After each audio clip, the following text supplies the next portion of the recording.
সবার খুবই সংক্ষিপ্ত ভূমিকা ছাড়া আপনাদের সঙ্গে কিছু আওয়াজ করব, আওয়াজের জবাব দেওয়া যাবে কিনা বলেন মুসলমান। বক্তব্য পরিষ্কার।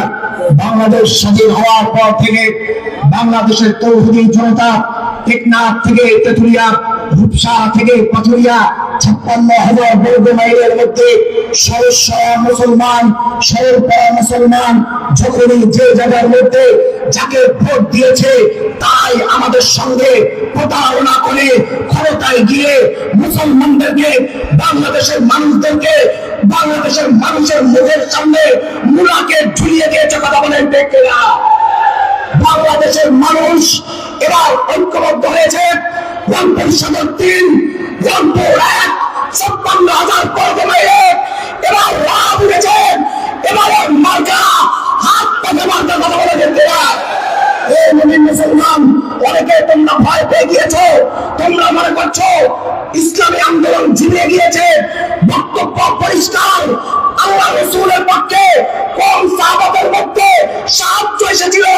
বিজয়ের পতাকা ইসলামী আন্দোলন উড়াবে, হাত পাকা উড়াবে। কথা বলে ঠিক কিনা? আরেকটা কথা রংপুরবাসীর জন্য মেসেজ দিয়ে যাই।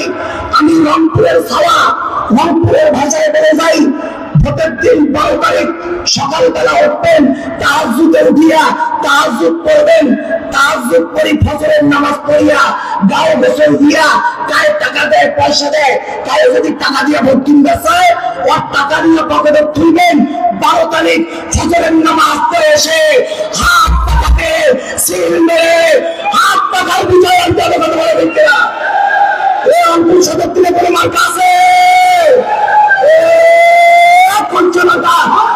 সবাই বলে পিয়াল ভাইয়ের লাভ উঠেছে, সারা বাংলায় জিতেই যাবে।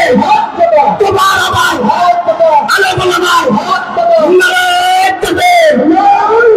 সম্মানিত